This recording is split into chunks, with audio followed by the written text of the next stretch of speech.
Hello everyone. So welcome to my channel and बहुत लोगों को और बहुत लोगों को आज का टॉपिक मालूम भी है और मालूम नहीं है।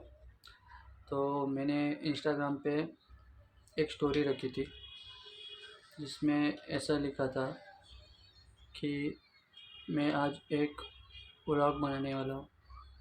व्लॉग बनाने का कारण, नाम, वो सब एक ही सब्जेक्ट में आने वाला है। उसका कारण ऐसा है कि आज मैंने एक वीडियो देखी, मतलब मूवी देखी। उसका नाम है बाल भारती, जो मराठी पिक्चर है। उसमें मेन कैरेक्टर है सिद्धार्थ जाधव और उसकी फैमिली। तो उसका बच्चा है, एक बच्चा है चिन्मय करके। तो वो पहले मराठी मीडियम में सीखता है, 2-3 साल सीख के लगभग उनका मूड चेंज होता है और उन्हें उस लड़के को इंग्लिश मीडियम में डालते हैं।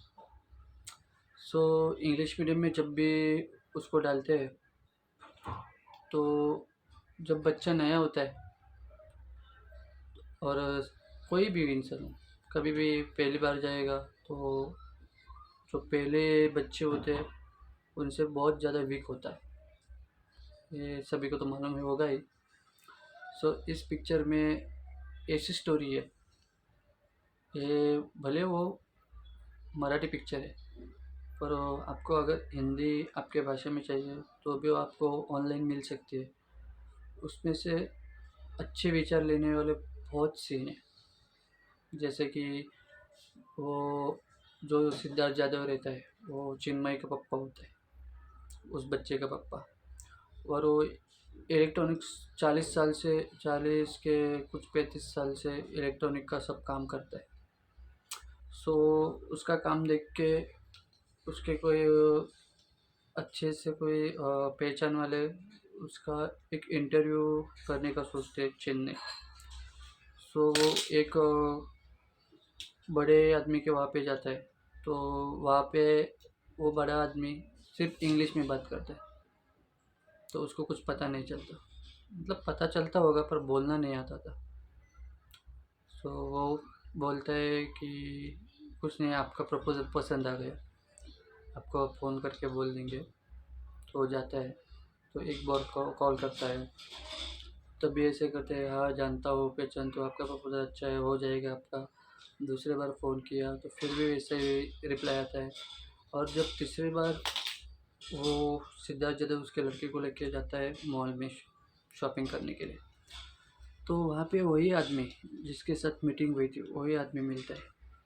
तो वो आदमी क्या बोलता है मालूम है कि आदमी तो अच्छा है, काम भी अच्छा है, पर तेरे को इंग्लिश नहीं आती, तो क्लाइंट कैसे हैंडल कर सकता है।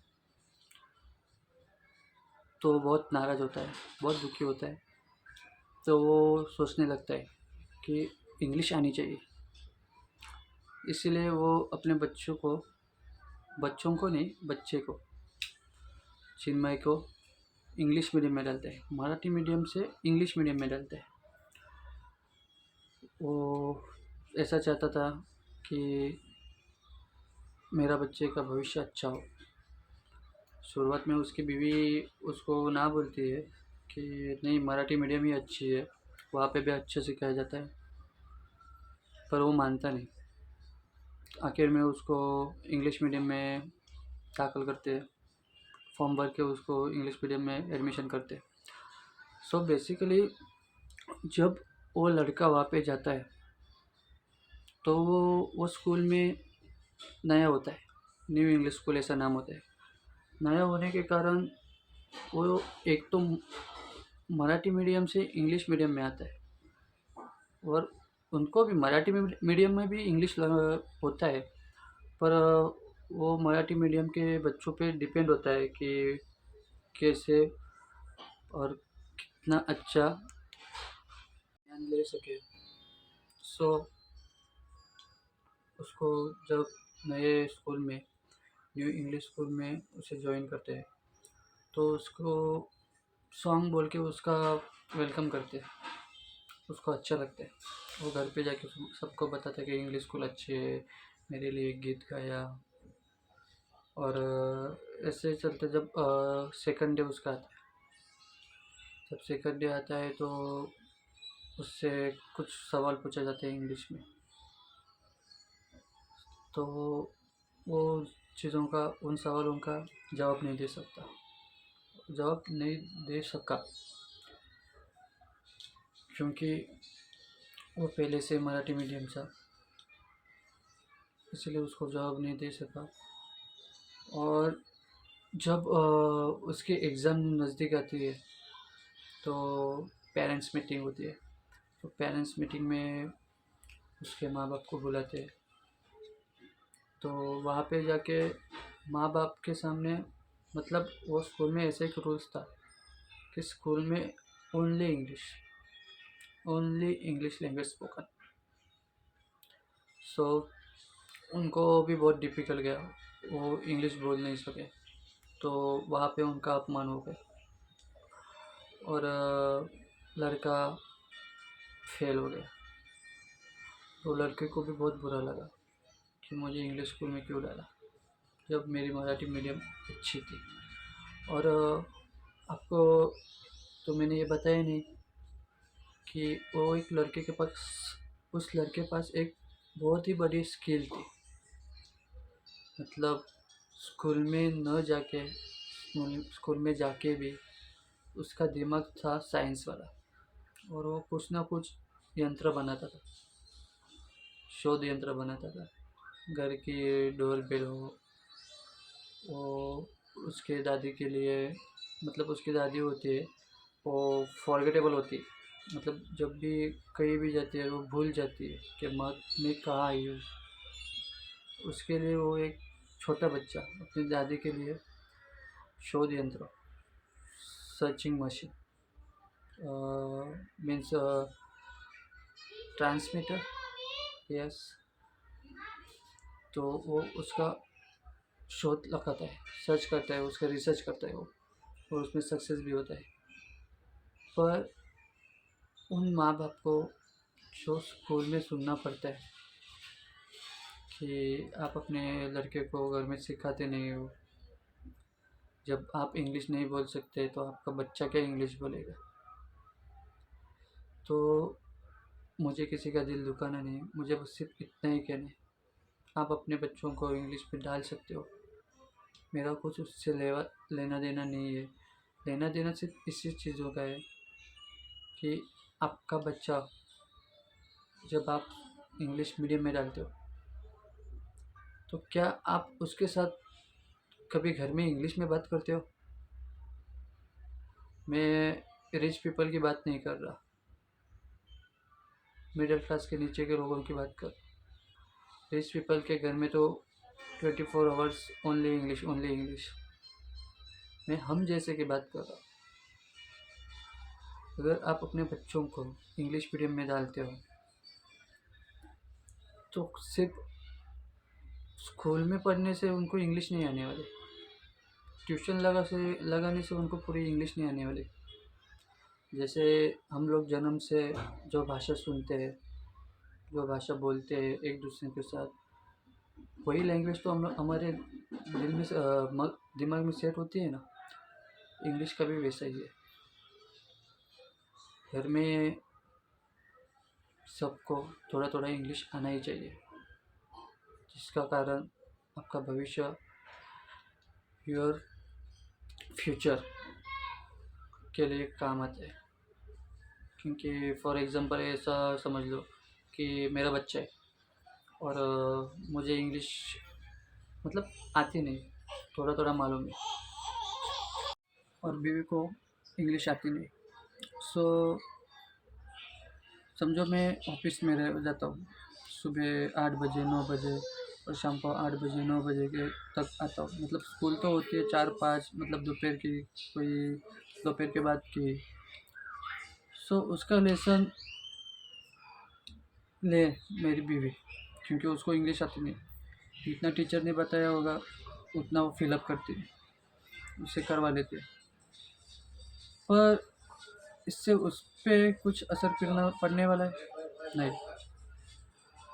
क्योंकि जब तक हम घर में अपने बच्चों के साथ इंग्लिश में बात नहीं कर सकते, तब तक अपना बच्चा स्कूल में जाके इंग्लिश कितना पढ़ा है, इंग्लिश में क्या सीखा है, इंग्लिश कैसे बोलता है,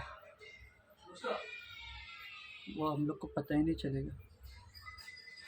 खाली ट्यूशन लगा के स्कूल में, तो स्कूल का कैसा होता है मालूम है? स्कूल का इंग्लिश वहाँ पे दबा होता है स्कूल के लिए। पर बच्चों का कैसा होता है, स्कूल का खाली जाने का, सुनने का। कुछ प्रतिशत ऐसे लोग बच्चे होते हैं तो सच में उनका दिमाग तेज होता है और वो सब चीज़ें, सब बातें अपने दिमाग में रखते हैं। और कुछ लोग ऐसे होते हैं कि उनके सिर के ऊपर से चला जाता है। फिर भी कभी कभी ऐसा होता है कि अगर बच्चे ने आपको घर पे इंग्लिश में कुछ पूछा और आपने उसका जवाब नहीं दिया, और ऐसा भी हो सकता है कि आपको जवाब देना नहीं आता,